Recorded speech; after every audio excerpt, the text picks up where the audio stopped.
그냥 한번 씩 웃어주세요. 한번 다시 인사하겠습니다. 잘 오셨습니다. 한 번 더 인사할까요? 당신은 소중한 사람입니다.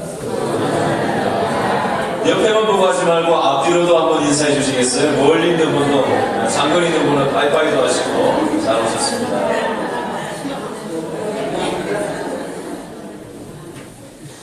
지난주에 뉴스를 봤더니 이불교라는 게 있더라고요. 종교 중에 이불교. 들어보셨어요? 이불교. 그래서 불교라는 말이 뒤에 있길래 저는 불교에서 나온 다른 종파겠거니 하고 이게 뭔가 하고 그걸 열어봤는데 이불에 들어가가지고 성경찬송을 1시간 이상 보면은 그게 종교더라고, 종교. 1986년도에 영생교 집회를 다녀온 뒤에 청주 지역에서 이 이불교를 창시한 이 하석자 씨라는 사람은 교회 집사였는데 당시에 영생교 집회 갔다 와가지고 이걸 창시를 했다고 합니다. 전국에 다른 데는 이 종교 믿는 사람이 아무도 없고 이 청주에 정복동이라는 동네가 있다네요. 그 동네에만 한 20명 정도가 이불교를 믿는 사람들이 있는데 이불에 들어앉아가지고 1시간 이상 예배를 드리면은 뭐 병도 낫고 소원도 성취되고 한다고 그걸 믿는 사람들이 있대요. 별게 다 있죠. 이 배경이 어디에서 나왔나 이렇게 생각을 해보니까 사람들 마음속에 어떤 것을 추구하는 마음이 있죠. 편안함을 추구하는 마음이 있고 요즘같이 추운 날씨에는 따뜻한 데 들어앉아가지고 이런 데 추운 데 나와서 앉아있지 말고 이불에 들어앉아가지고 편안하게 하면 얼마나 좋겠나 하는 생각도 하는 사람들이 있는가 봐요. 여러분들 편안하게 살고 싶으세요? 불편하게 살고 싶으세요? 그죠? 그게 우리의 마음의 욕구잖아요. 불편하지 않고 편안하게 안전하게 거치는 것 없이 살고 싶은 욕망이 우리에게 있어요. 오늘 읽었던 이 느헤미야 11장 1절에서 36절까지 전체를 읽어야 되는데 그 중에 우리가 1절과 2절 말씀만 읽어보았습니다.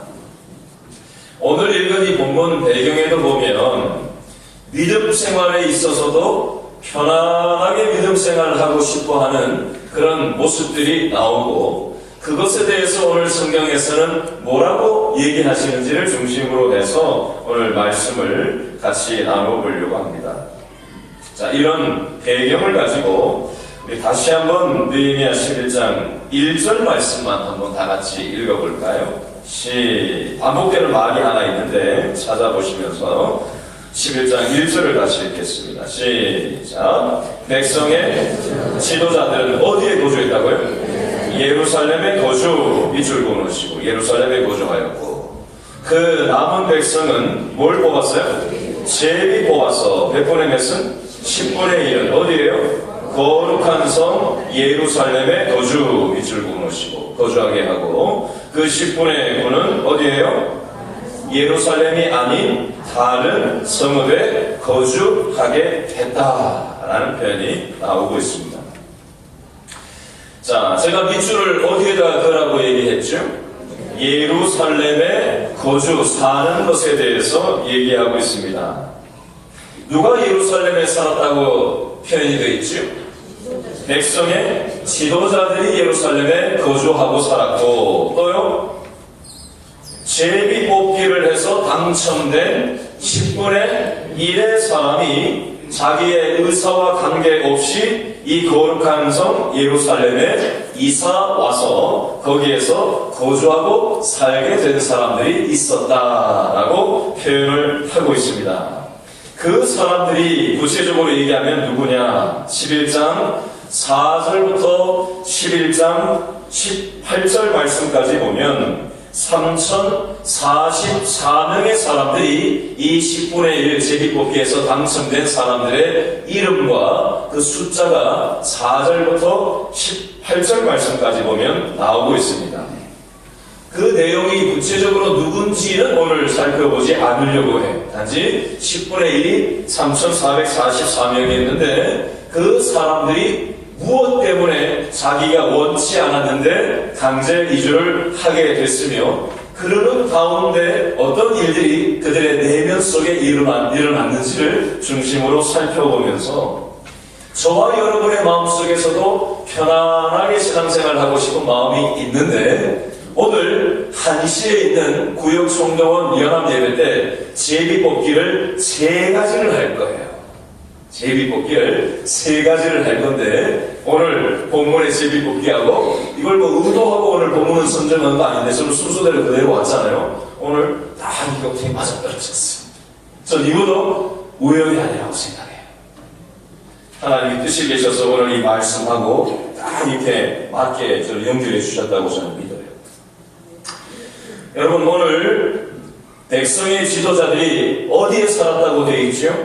예루살렘에 살았다, 거주했다. 10분의 1은 제비 뽑혀가지고 어디로 이사를 갔다고요? 예루살렘에 이사를 갔다라고 표현을 하고 있습니다. 그러면 이 예루살렘은 어떤 곳이냐? 예루살렘이 상징하는 바가 뭐냐? 이걸 먼저 살펴볼 필요가 있습니다. 먼저 그 당시 예루살렘에는 사람들이 인구가 얼마나 많이 살았는가 그걸 좀 생각을 해봐야 되겠는데요. 자, 배경을 알기 위해서 느헤미야 7장 4절을 한번 찾아보시겠어요? 느헤미야서 7장 4절 말씀을 한번 찾아서 읽겠습니다.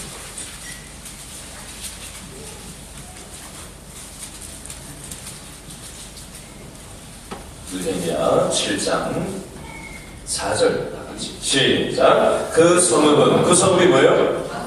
그 성읍이 뭐냐고? 예루살렘 성은 어땠다고요? 광대하고 그 주민이 많았다 적었다? 적게 인구가 적게 살았대요. 왜요? 가옥은 미처 건축하지 못하였기 때문에. 어느 지역이 개발이 되면 뭐가 기반시설이 마련돼야지 이제 이사를 하지. 학교도 없고 버스도 없고 상권도 형성되지 않았고 아파트도 그냥 풀풀 날리는데 누가 들어가서 살고 싶어 하겠어요. 그죠? 그 당시 예루살렘이 아직 살만한 지리, 거주지가 형성되지 못했고 요즘 우리로 치면 상권도 없고 교통도 불편하고 여러가지 어려움들이 많았기 때문에 예루살렘에 사는 사람들이 아주 작았다고 느헤미야 7장 4절은 얘기하고 있습니다.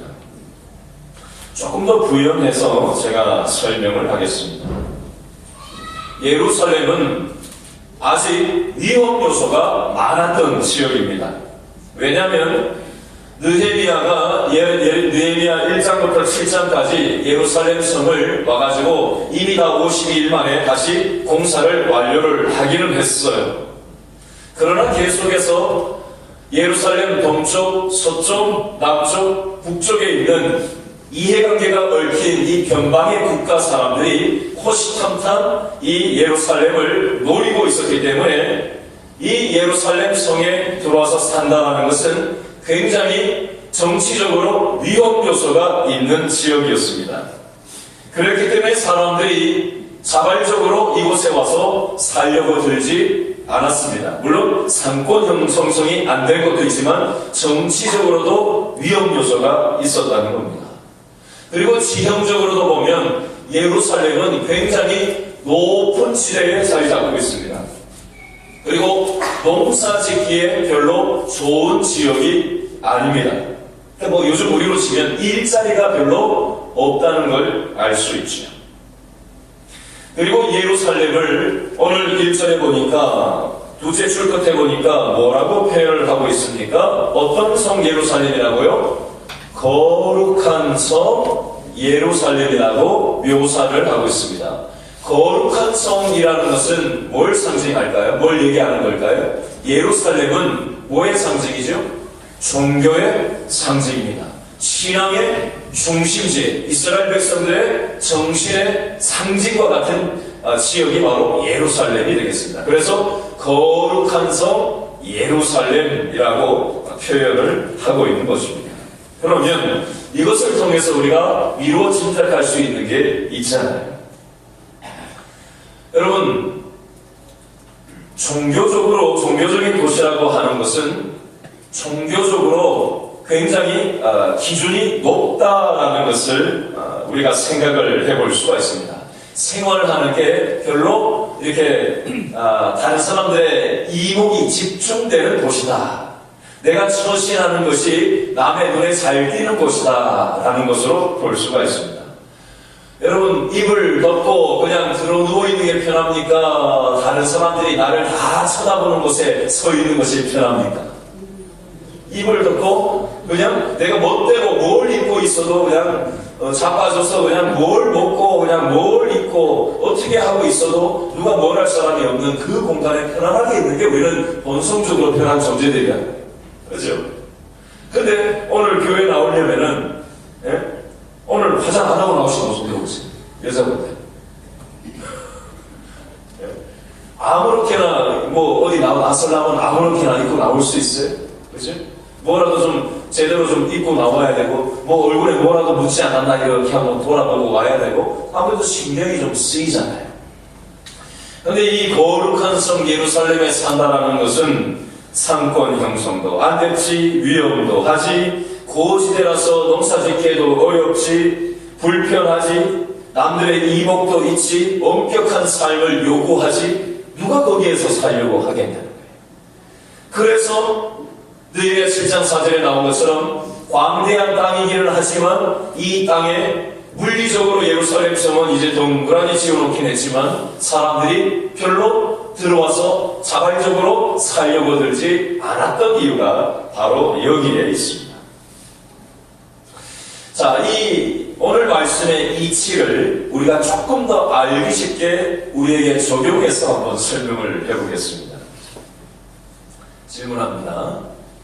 여러분, 하나님 좋으세요? 네. 교회 오는 거 좋으세요? 네. 교회에서 살고 싶으세요? 왜 대답을? 교회에서 살고 싶지 않아요? 왜 교회에서 살고, 교회 하나님이 좋고 교회가 좋은데 왜 교회에서 살고 싶지는 않은 걸까요? 얘기를 좀 해보시겠어요? 예? 생활 여건이 안 돼요? 무슨 생활 여건이 안 된다는 거예요? 집단적으로 살 수는 없어요. 이단 종파에서는 집단적으로 들어가서 사는 데도 있더라. 우리가 집단적으로 살 수는 없잖아요. 그죠? 화장실도 주신교회 몇 개 안 돼. 사람들이 이렇게 많은데. 그죠? 잠자리도 없어요. 장기자에 누워 잘 수도 없는 곳이고. 우리가 생활하기에는 불편하다. 이곳이. 예루살렘이 불편하고 어려움이 있었던 것처럼 예배당 안에서 우리가 먹고 지내고 거주하고 살 수는 없는 노릇이다. 그러나 여러분, 교회는 중요합니까? 중요하지 않습니까? 교회는? 우리 집보다 교회가 더 중요합니까? 중요해요. 여러분, 우리 삶 가운데 신앙이라는 것이 없으면 어떻게 될까요? 하나님께서 우리의 삶의 중심을 잡아주시지 않으면 우리는 어떤 삶을 과연 살아가게 될까요? 우리는 너무나도 익숙하게 주일날만 되면 예배당에 나와서 이 신앙생활을 하는데 익숙하게 생각하고 있지만 만약 이 모든 요소가 우리의 삶의 중심에서 사그라져 버린다면 과연 우리의 삶은 어떻게 될까요? 여러분 다 같이 한번 따라하겠습니다. 눈에 보이는 길신교회. 눈에 보이지 않는 길신교회. 눈에 보이는 길신교회는 뭐예요? 바로 여러분이 앉아있는 이 예배당 빌딩, 건물을 얘기합니다. 그러면 눈에 보이지 않는 길신교회는 뭐죠? 앞뒤 좌우에 돌아보세요. 바로 얘기합니다. 당신입니다. 바로 우리들입니다. 우리가 눈에 보이지 않는 길신교회인 줄로 믿습니다. 눈에 보이지 않는 길신교회가 세워지기 위해서는 모든 성도들이 뒷짐을 지고, 지금 여러분들 어떻게 하고 앉아 계시죠? 누구를 다 쳐다보고 있어요? 목사 저만 쳐다보고 있다. 성도들이 신앙생활이 살아나려면 뒷짐지고 서가지고 목사만 쳐다보고 있으면은 눈에 보이지 않는 길신교회가 건강하게 세워질 수 있을까요? 그러면 어떻게 해야 될까요? 뒷짐지고 있는 거를 풀고 어떻게 해야 돼요?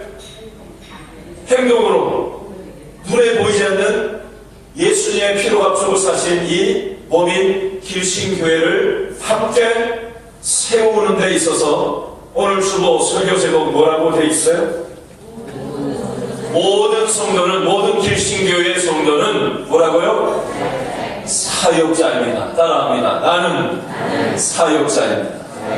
목사님만 사역자가 아니라, 따라합니다. 목사님만 사역자가 아니라, 교역자들만 사역자가 아니라, 우리 모두가 사역자입니다. 별로 인정하고 싶지 않으신가요? 어떠세요? 아멘이세요? 노멘이세요? 말은 쉬워요. 뒷짐지는 게 편합니까? 달려들어가지고 책임을 지는 게 편합니까? 뒷짐지는 게 편하거든요. 목사가 설교를 잘하고 목회를 잘하면은 아이고 잘하네 그러고 박수 한번 쳐주고, 관중 속에 앉아서 뭐 먹을 거 먹으면서 필요하면은 잘한다고 칭찬 한마디 해주고, 그렇게 뒷짐지고 앉아있는 성도들이 있을 때 눈에 보이지 않는 이 길신교회는 건강하게 세워질 수가 없게 되어 있습니다. 그러나 우리 모든 길신의 성도들이 뒷짐을 풀고 관중 속에서 내려와서 내가 사역자라는 생각을 가지고 경기장에서 내가 선수가 되어서 각자가 함께 뛰기 시작할 때, 각자의 위치에서 함께 책임을 십시일반 나누어서 지기 시작할 때, 그것이 불편하고 위험이 있을 수 있고 자존심이 상할 때도 있고 오해받을 때도 있고 가지가지 얘기를 들을 때도 있고 엄격한 어떤 기준을 맞추어야 할 때도 있고 내 생각을 내려놓아야 될 때도 있고 여러 가지가 있을 수 있지만, 그럼에도 불구하고 이것이 눈에 보이지 않는 길신교회 공동체를, 예수님의 피로 값주고 사신 공동체를 세우는 것이라면, 이것을 믿음으로 받고 우리가 함께 이 일에 동역자로 살아가는 것이 이 길신의 공동체가 세워질 수 있는 유일한 방식인 줄로 믿으시기 바랍니다. 네. 여러분,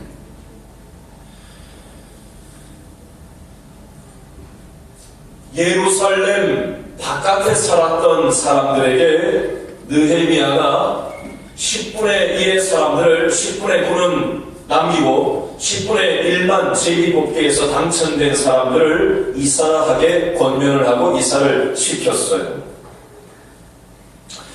여러분, 성경의 내용이 사실 좀 와닿지가 않을 것 같아서 제가 오늘 마침 구역총동원 연합예배 때 너무나도 이 예가 아주 적합해요. 그래서 제가 여러분 이해하기 쉽게 한번 좀 설명을 해보려고 합니다. 실제적인 얘기를 해볼게요. 여러분, 오늘 제비뽑기를 오후 1시부터 우리가 일부 예배를 드리고, 여러분 지금 장의자에 붙어있는 거 지금 앞에 한번 보세요.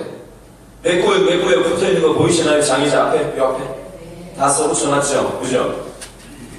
자, 여기서부터 1구역에서 4, 3, 12구역까지 13구역부터 여자 25구역까지 보실 끝에 남자 1구역부터 9구역까지 붙어있고, 저쪽 끝에는 교역자구역, 사무구역, 청년 1구역, 청년 2구역 그렇게 붙어있어요.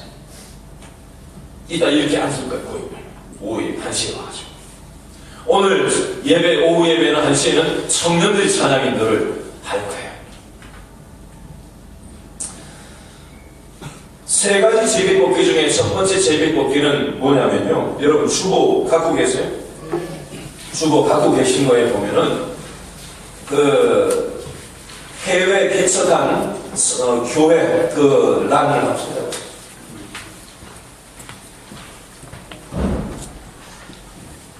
찾았어요? 선교 후원 우리 향기로운 예물 11조 감사헌금 부재헌금 그거 있는 거 바로 밑에 보면 선교 후원하는 협력교회가 우리 교회가 몇 개라고 숫자가 나와 있어요? 8개. 그 밑에 보면 해외 건축한 길신교회가 몇 개라고 돼 있어요? 11개. 오른쪽에 보면 미자리 교회 지원하는 교회가 몇 개예요? 5개. 그 위에 보면 기관 후원은 몇 개예요? 5개. 이렇게 되어 있습니다. 첫 번째 제비뽑기는 뭘 할 거냐면요. 우리 교회에 현재 전도회가 11개가 있습니다. 남자 전도회가 4개가 있고 여자 전도회가 7개 있습니다. 합하면 몇 개예요? 11개입니다. 그래서 이걸 어떻게 제비뽑기해서 나눌까 하다가 가만히 보니까 해외 건축한 길신교회가 딱 11개예요. 그래서 첫 번째 제비뽑기는 오늘 1부 예배, 오후에 1시에 1부 예배 마치고 나가지고 뭘 하느냐. 각 전도회장 11명이 이 앞에 나와가지고 이 해외 건축한 길신교회 11군데를 제비뽑기를 해가지고 하나씩 나누어서 책임을 이제 가지고 갈 거예요. 그래서 뭘 하냐. 우리가 매달 셋째 주에 밥 먹고 나서, 밥 먹기 전에 예배 드리고 나서 뭘 하죠? 매달 셋째 주에? 원래 각 전도회마다 원래를 11개 장소에서 흩어져서 매주 우리가 매달마다 셋째 주에 하고 있습니다.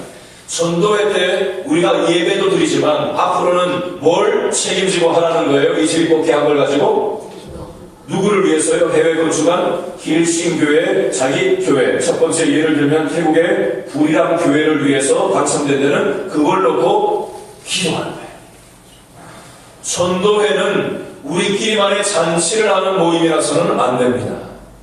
우리 예수 믿는 사람들은 예배당 안에서 우리 예수 믿는 사람들끼리 인간적인 교제를 하는 것은요, 세상 개모임이 더 잘해요. 우리는 개모임 하려고 전도하는 게 아니에요. 제가 너무 거칠게 표현하나요? 이래야지 정신을 바짝 차리고 뭔 얘기를 하는지 확 들어오더라고요. 제가 원색적인 거친 표현을 써서 죄송합니다만 우리가 전도회의 목적과 방향성이 어디에 있어야 되는지를 우리가 명확하게 인식을 할 필요가 있어요. 전도회는 왜 전도회라고 붙여놓은 거예요, 이름을? 전도하니까 전도회죠. 그럼 전도회가 모여서 해야 되는 목적과 방향이 무엇이어야 돼요? 전도하고 선교하고 구제하는 것이 전도회의 사명인 줄로 믿습니다. 이 목적을 상실하면 이 모임은 힘을 잃어버려요. 기준에 목적에 명확하게 맞아 들어가는 모임이라 해야 되지, 이 모임이 생명력이 있게 있어요. 그래서 첫 번째 제비뽑기는 해외 건축한 길신교회들을 하나씩 입양을 받아가지고 전도회들이 예배만 드리지 않고 인간적인 교제만 하지 않고 함께 뜨겁게 부르짖어 기도하는 그런 전도회가 될 수 있기를 바랍니다. 책임지자. 그리고 앞으로 이 교회의 사진을 구해다 드리겠습니다. 전도회별로. 교회 전경과 전경 사진과 그 교회 성도들과 기도 제목까지 구체적으로 앞으로 알아서 여러분들한테 다 제공을 해드릴 거예요. 두 번째 제비뽑기. 우리가 지금 여자는 4구역씩 묶어가지고 지역장이 1명씩 해서 여러분 구역 보고란을 보세요. 주로 구역 보고란을 보시면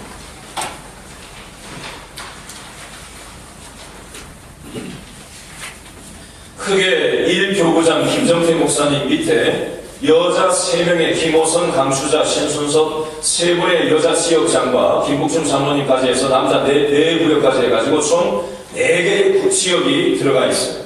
그리고 2교구장 조현식 전도사님 이 섬기는 지역에 가면, 교구에 가면 이명수, 장효근, 박성혜 여자 지역장 3명과 우리 남자 황희찬 장모님 해가지고 이 4개 지역이 또 들어가 있어요. 합하면 8개의 지역이 되는 겁니다. 이 8명의 지역장을 앞으로 나오게 해서 제비뽑기를 할 거예요. 다시 선교 후원으로 돌아가 보세요. 선교 후원하는 해외 교회가 몇 개라고 되어 있죠? 8개가 됐습니다. 8개 지역이 각각의 지역을 이제 아니다. 여기에 추가할 게 있어요. 미자리 교회는 몇 개예요? 5개. 선교 후원 교회와 미자리 교회 8개를 합하면 몇 개예요? 총 13개. 지역장 8명과 그 다음에 우리 교회 교육부서가 4개가 있어요. 유치부, 유초등부, 중고등부, 청년부. 지역장 8명과 이 교육부서 4개를 합하면 12개가 나옵니다. 그러면 한 명이 모자라요. 누가 하냐? 우리 교육자 그룹에서 하나를 추가할 거예요.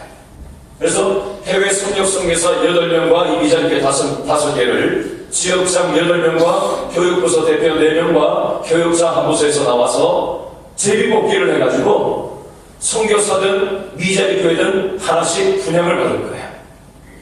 그래서 지역 모임을 할 때마다 기도를 할 겁니다. 구역 모임을 할 때마다 부르짖어 선교사를 넣고 미자리교회를 넣고 기도를 할 거예요. 그리고 선교사든 미자리교회든 그 담당자 사진을 구해다가 여러분한테 드릴 겁니다. 사진 보고 기도할 거예요. 그리고 교회 전경과 선교지 전경을 줄 거고 기도 제목을 계속해서 업데이트해서 여러분들한테 제공을 할 겁니다. 그래서 구역 예배가 항상 선교사와 미자리 교회를 생각하고 품고 할 수 있는 구역 예배가 되도록 하는 방향성을 지향을 해갈 겁니다. 앞으로 기회가 되면 해외 선교지도 나갈 일이 있을 것이고 기회가 되면 미자리 교회, 오지에 있고 상가 교회에서 하는 어려움 가운데 있는 교회를 우리 성도들이 직접 그곳을 방문하는 것도 추진할 것입니다. 한번 갔다 오면요, 더 기도가 살게 돼 있어요. 구역 모임이 우리끼리만의 잔치가 아니라 지역을 생각하고 미자리 교회를 품고 해외 선교사들을 품기 시작하면요, 물론 지금까지 그렇게 해왔지만 이 부분에 대해서 더 구체적으로 들어가는 거예요. 그러면 주보에 나와 있는 생명력 넘치는 길신교회라는 것은 이런 것들을 우리가 함께 책임지면서 들어갈 때 더 생명력 넘치게 될 줄로 믿으시기 바랍니다. 네.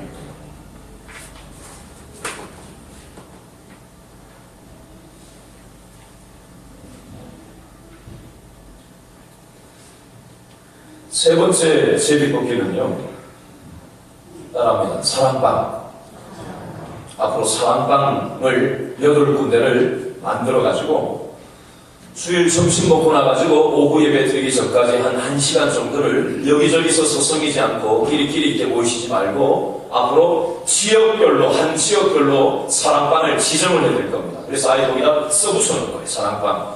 어느 지역은 여기 사랑방이다 해가지고 다 장소를 딱딱 지역별로 써붙여놓은 겁니다. 그럼 그곳에 가서 같이 이런저런 얘기도 하고 차도 마시고 이런저런 얘기를 같이 나누는 그런 공간으로 사용을 하려고 합니다.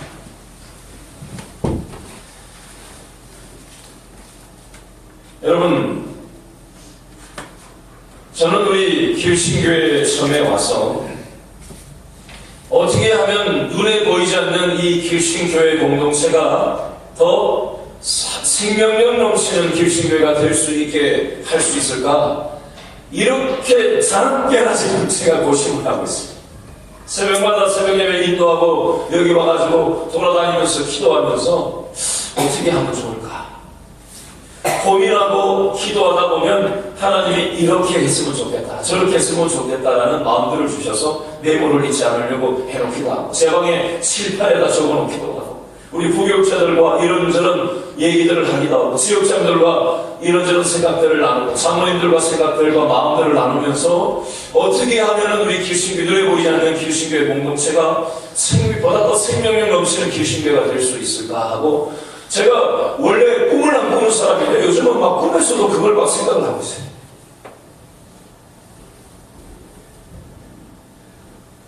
여러분, 하나님께서는 우리 길신 공동체가 생명력 넘치는 길신교회 공동체 되기를 하나님이 가장 원하시는 줄로 믿습니다. 근데 우리가 기침지고 있으면 아무런 일이 일어나지 않아요. 이 일에 우리가 함께 내 시간과 내 스타일과 내 입장과 내 주장을 내려놓고 조금 불편하고 사람들의 이목이나 내 성향과 맞지 않을지라도 우리가 함께 조금씩 양보하고 맞춰주고 함께 힘을 실어주고 말 한마디라도 부정적인 얘기가 아니라 긍정적인 얘기를 하고 예수님의 몸을 어떻게든지 내 말 한마디가, 내 생각 하나가, 내 눈빛 하나가 다른 사람 마음속에 우리 공동체의 마음을 힘이 나게 할 수도 있고 내가 힘을 뺄 수도 있다는 거예요. 누구 하나도 필요치 않은 존재가 없어요. 교육자들만 할 수 있는 게 아니에요. 장로님만들만 하는 게 아니에요. 우리 안수 집사님들, 권사님들, 모든 성도들, 노년에서부터 어린아이에 이르기까지 어느 한 사람도 예외가 없어요.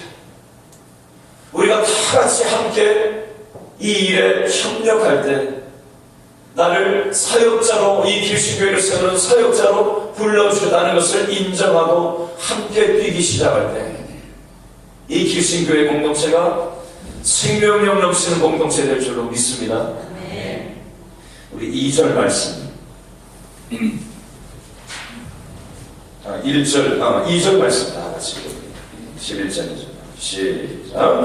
예루살렘에 거주하기를 어떻게 하는 자요? 자원하는 모든 자를 위하여 백성들이 뭘 하고 있습니까? 복을 빌어주고 있습니다. 여러분, 누가 시켜서 하는 일이 있고요, 내가 자발적으로 하는 일이 있습니다. 똑같습니까? 완전히 다릅니까? 완전히 달라. 마음의 자세가 억지로 하는 거하고요, 기쁨으로 내가 찾아나서 사는 것은 확연히 다릅니다. 오늘 2절에는 그 불편한 예루살렘에 자발적으로 자원함으로 찾아 들어가가지고 이 일을 책임지는 사람들의 표현이 나오고 있습니다. 이런 사람들을 바라보면서 백성들이 옆에서 어떻게 하고 있다고 되어 있죠? 박수하면서 격려하면서 칭찬하면서 서로가 윈윈하는 모습들이 여기에 나오고 있습니다. 12월까지, 작년 12월까지 계셨던 우리 관리 집사님께서 이제 공석이 되면서 우리 길신교회 현재 1월 달부터 해서 현재 관리 집사님이 공석에 있습니다.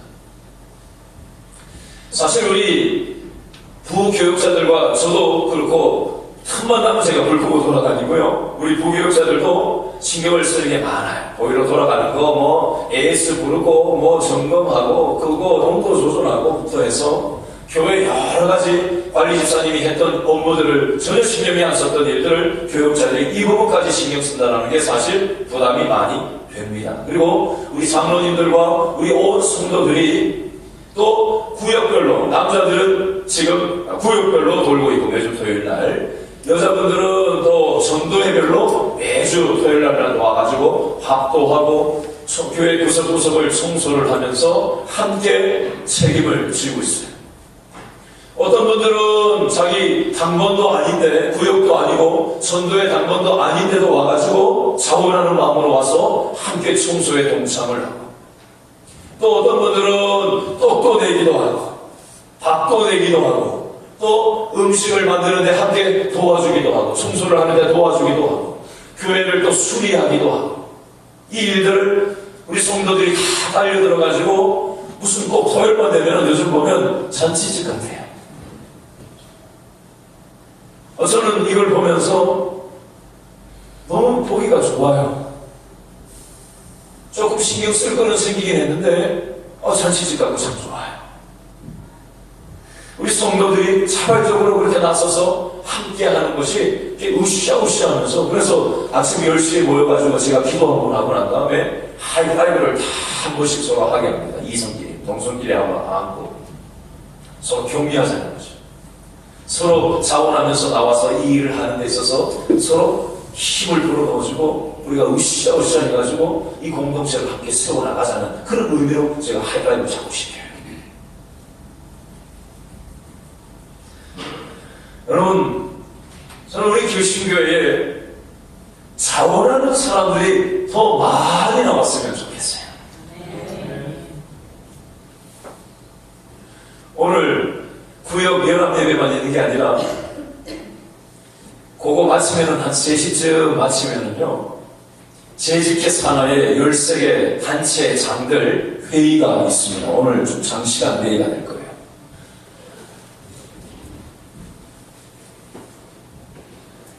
재직회 산하의 13개 기관 단체장들이 지난번에 한번 모인 적이 있는데 주일 오후에 오후 예배 가서 예배 마치고 모이니까 시간이 없어가지고 제대로 뭘 하지 못하겠더라고요.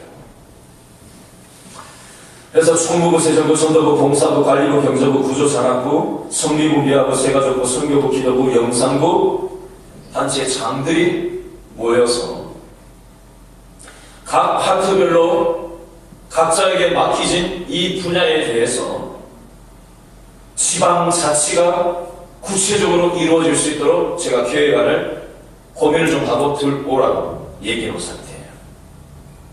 이것을 운영을 어떻게 해갈 건지, 그리고 모든 부서에 있는 사람들을 앞으로는 은사에 맞게 배치시킬 겁니다. 그래서 모든 성도들이 내가 이 부분을 좀 숨겨보고 싶다라고 하는 것들을 설명회를 나중에 하게 할 겁니다. 그리고 지원 설명서를 가지고 그것에 원하는 사람만 지원서에 작성을 해서 자기가 마음을 표현한 사람에 한해서 봉사를 하게 할 겁니다. 그래서 책임을 가지고 책임감 있게 자기 은사에 맞게 기쁨으로 그 일에 참여를 해서 이 교회가 더 활발하게 사역이 일어나고 은사 배치가 일어나고 기쁨으로 세워나가는 일에 우리가 협력해서 나아가려고 그 일을 고민하면서 이렇게 해가려고 오늘 모이려고 하는 겁니다. 여러분, 이 일을 위해서 여러분들 함께 기도해 주실 거죠? 기도해 주십시오.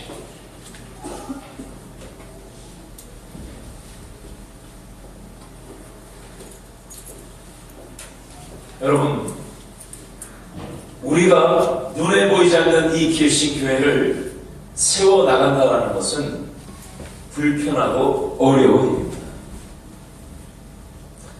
그러나 하나님께서는 기도할 때 믿음의 생각과 마음을 주셔요. 지난주에 저한테 계속해서 하나님이 주셨던 마음이 있는데 그게 어떤 마음이었냐면요, 우리 길신교회가 이 길동과 이 강동구 안에 있는데 길동, 선호동, 명일동, 고덕동, 암사동, 쌍일동, 강일동, 둔천동, 성내동 9개 동의 사이에 있고 한없이 17만 사이에 있는 이유는 지역사회를 축복하는 사명을 감당하기를 원하는데 그 첫걸음이 뭘까 고민하다가 하나님이 저한테 인사하는 운동을 벌였으면 좋겠다. 네가 먼저 인사 잘해라.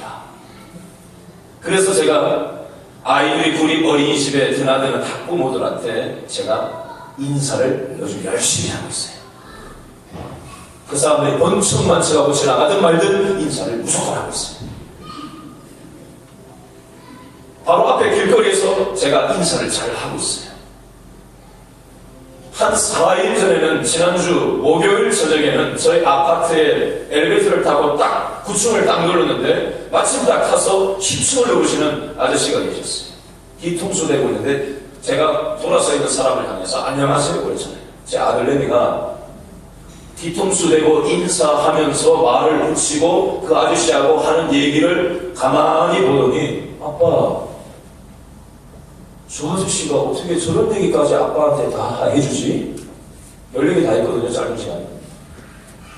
그 엘리베이터 지하에서 10층까지 9층까지 올라가면서 얼마나 작겠어요. 그 시간에 자기가 2년 전세 사람하고 제 얘기하겠고 여자가 아니라 남자 아저씨가 처음 보는데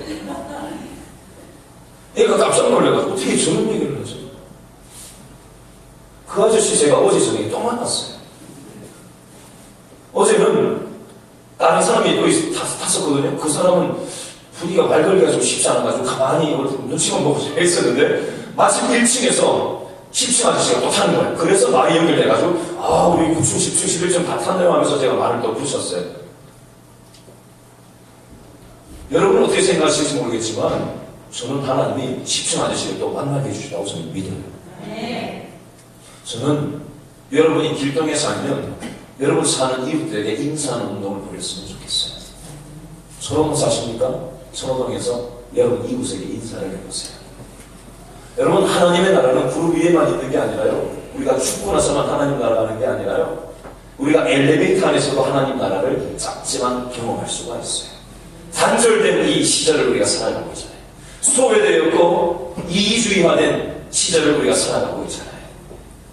우리의 일상생활 속에서 교회의 우리를 통해서 하나님께서는 예배당 안에서만 책임지는 인생이 아니라 그 책임지는 영역을 확장시켜서 우리의 지역사회, 우리의 이웃들, 우리의 피부치들한테 하나님의 축복을 우리가 먼저 받았으니 그것을 나누는 책임을 질 것을 하나님은 말씀하고 계세요.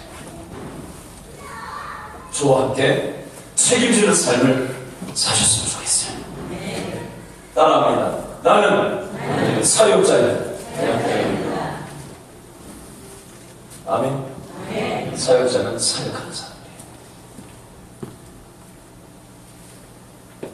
여러분 믿음으로 순종해보세요. 하나님이 어떤 마음을 주시는지. 그때 주시는 마음이 바로 생명력, 하나님의 생명력이 우리의 일상의 현장에서 하나님은 경험되는 삶을 살게 해주고 싶어 하세요. 우리는 이 자체, 이 예배당 안에 있는 주일날 드리는 예배 자체가 목적이 아니에요. 여기에서 어떻게 살아야 되는지를 인식하고 하나님이 주시는 그 복을 느끼고 경험하고 다시 일어서서 우리의 일상의 자리로 들어가서 예배자로 사역자로 살아가도록 부름을 받은 사람이라는 사실 기억하시고 편안함을 추구하는 인생이 아니라 책임지는 인생을 사는 축복의 통로 다 되실 수 있길 바랍니다. 아멘. 기도하겠습니다.